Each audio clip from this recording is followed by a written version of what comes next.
You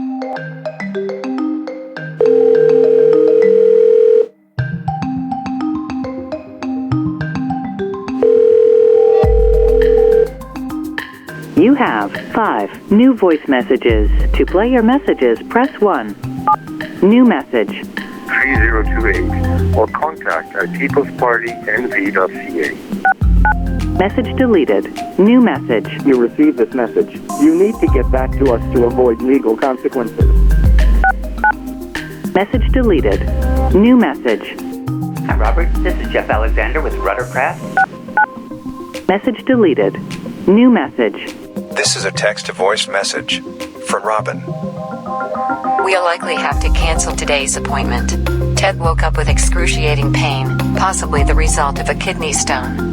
We're in the emergency ward waiting for a diagnosis. Sad smiley face. Frown. Robin. New message. Hi, Robin. Ted. Robert, it's Ted. I'm in the hospital. Don't come today. Thank you. Sorry.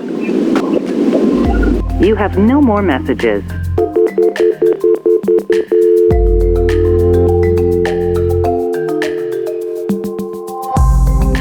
Hi, and welcome to episode 4 of My Friend Ted. My friend Ted has amyotrophic lateral sclerosis, ALS. Ted and I get together every week to talk about how he and his family are doing as they deal with this disease. But as you heard in Robin's text message and Ted's kind of garbled voice message, this week's visit got postponed. 3 days later, Ted was out of the hospital. Well, I'm not sure if I've used this expression before, but my mom used to say, I've been through the wars. Yeah. Have you heard that before? I have. Yeah. Well, I went through the wars. So my relatives came in on Wednesday from Germany, and then my other relatives, I can't remember, a couple of days later. Oh, Saturday, that's right, from Montreal. So they were downstairs, and all of a sudden I started having this intractable pain, like awful in my lower right kidney. Actually, the ureter runs from the kidney to the bladder. And I was passing a kidney stone. Oh, jeez. And there's, apparently in nursing, there's 3 things that are most painful. That's pregnancy and passing a kidney stone. And there's one other thing, but I don't even want to know about it because it could be something I might have. So my body was just convulsed in pain. And so we eventually called the paramedics. I think it was pretty late. We called the paramedics. They came and tried to give me some, I guess, modern equivalent of laughing gas for the pain. It didn't do anything whatsoever. I mean, it was nothing. So they took me to the hospital. All the time I was just in, again, unbelievable pain.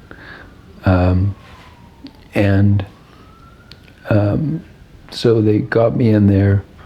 When I got to the hospital, I think they gave me some sort of Advil type stuff, something like that.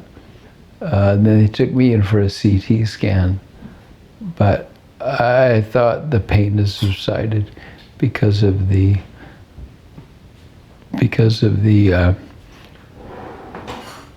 whatever medication they gave. But it had actually passed. So the stone had passed into my bladder. So when they did the CT scan, they saw the stone was 8 millimeters. So if you picture, I would say that's probably about the diameter of a marble, one of the smaller marbles. And that was passing through a tube that just is supposed to have liquid going through it. Well, unfortunately, sometime in that, they gave me the narcotic, I think actually he gave me Dilaudid, but then what happened, that Dilaudid is completely, I mean, for the next day, I was just completely out of it. I just sat here, slept. I would hardly say anything. So unfortunately, I probably didn't need it because it probably had passed already. Or maybe it was just tender from stretching that much. And is that, do you know what, is that something that happens when you have ALS? That these sort of things happen, or? No. I mean, this is just one subset of problems that you would have. I mean, people have pain related. There's no pain of ALS itself, but there's other sort of right. There's plenty of pain. Yeah. It's just not because of ALS. It's because of these other things that are going on. Yeah. So, yeah, and today I woke up and these. Well, I can move that finger a little bit, but these fingers on my right hand, I can't move them at all. Yeah, I noticed you're having more trouble using the chair than you did even a week ago, right? Yeah, we'll probably, I mean, I've been holding off on getting it changed to the left side because I don't know how, I'm right-handed. Mm-hmm. So I guess I'll have to try. So pretty trying this week for you to keep your spirits up and to keep just thinking positive about all this when all this stuff's going on. Yeah. Well, I mean, we contacted the medical assistants in dying and the organ donation people. Robin says, well, once we can work through these things, you might feel more, willing to carry on. But, it's kind of hard to kind of think about that when, I could possibly have that incredibly bad pain again, and then taking those powerful narcotics that knocked me out for 2 days. And then, of course, I didn't eat for 2 days. I still haven't really eaten much. So it's kind of like the universe trying to tell me something, But I'm going to get worse before I get a lot worse.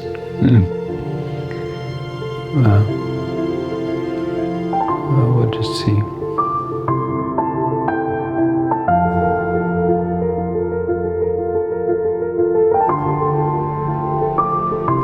Did Ted tell you about the mishap with the nebulizer?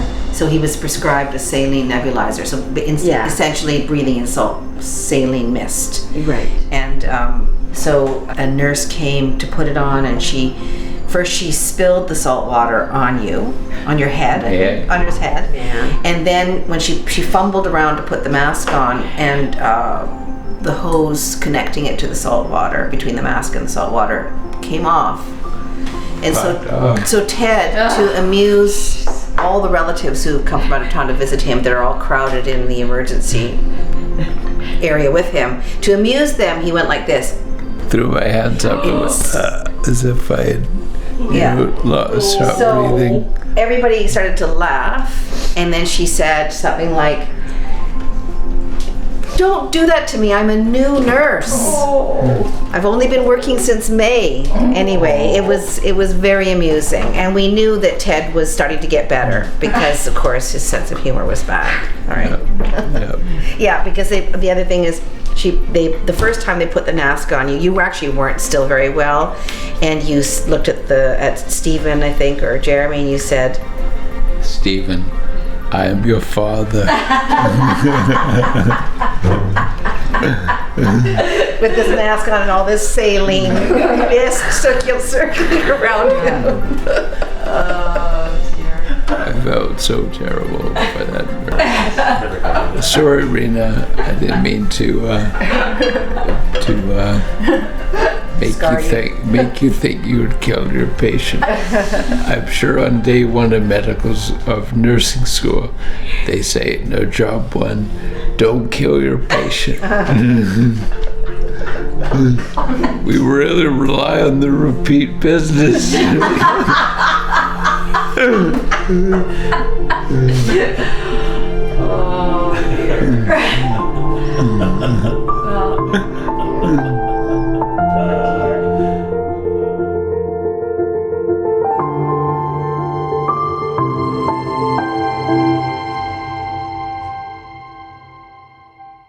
It's now a few weeks after that visit to the emergency ward.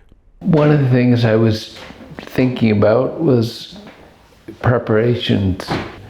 There's just so much stuff unless, you just want to leave Robin to deal with it all. So we've been working with like all of our things like Netflix and Crave and eBay and Amazon. We've been changing passwords, and so we do, we try to do a little every day. Does that feel weird though to be doing that, or does that feel good to be doing that prep? It feels good, but it feels, so often with the disease, you kind of just, in life you hope for the best and prepare for the worst.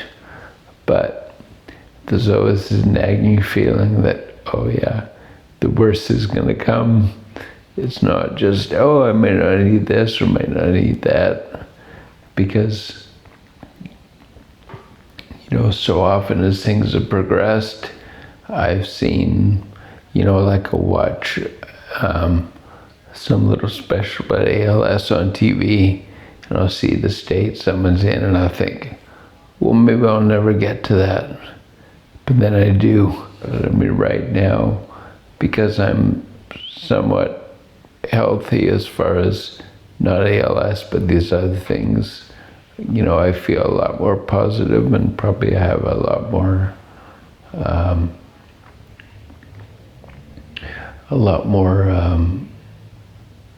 higher threshold. But when we were in the middle of this stuff, I just had the UTI, had the kidney stones. We were just sitting here, and there was, Robin's brother was here, and I just sort of started, to tear up a bit. I looked at Robin in the eye, and she looked at me, and she knew right away that, what I said to her after was, I don't want to do this anymore. And she knew. I didn't have to tell her, and she did say, kind of calmer heads prevail. She said, well, wait until we get some of these things sorted out, and then, then have a different thing or a different outlook. But, I was ready to throw in the towel, Well, you were in pain and you were sick and you were getting sicker, really, in a way, right? Yeah, and it's not like when I get better, I'll be up on my feet again. Yeah, but you are significantly better today than you were then. Absolutely. I mean, when I came in today, you had a big smile on your face and you're looking really, like you look really healthy, and you still can't do a bunch of things. It's not like you suddenly can do a bunch of things, but you're not worse. You're actually, right. You're just not going through that painful stuff. Yeah. And, I think about, when you transplant a plant in your garden, and at first it looks really sad, it's so droopy, and you water it, and eventually it comes back to life. And it's, whether it's a plant or an animal or a person, we all have this intrinsic need to live, and I always thought about when these plants are looking really bad, I'm thinking, well, it wants to live, right? And obviously same with all of us. And so there's always this balancing act between needing to live and being in such a horrible situation that, you just, you simply think, I want to live, but not like this, so. And again, because of this very slow drip, drip, drip of progression, you can put up with more than you could if all of a sudden, if it was one day I could walk and the next day I couldn't, and the next day I couldn't speak, and the next day I couldn't move, you wouldn't have a time to adapt. But because of this slow march, you begin to be able to accept some of the stuff that you thought was completely unacceptable. And also, I think, and we have talked about this a little bit before too, your personality is an adaptive personality. Yeah. Right? You're not a rigid person. Like, you've always been very adaptive, and you think on your feet, and you adjust based on what is in front of you. So in a way, what you're talking about is, you're doing what you've always done, which is you're faced with a challenge and you try to figure out a way through that challenge. Yeah, I've always thrived with change rather than, oh my God, this changed, oh, this is new, this is something else. I just was never looking forward to this kind of change. Next time on My Friend Ted. I'm Jennifer Malmus. I am an end-of-life doula. The word doula comes from the Greek word servant. And it really, if you break it down, it means servant in your own terms. So serving somebody as they want to be served. That's coming up on our next episode. For show notes, please visit the website, podcasthouse.ca. I'm Robert Ouimet. Thanks for listening.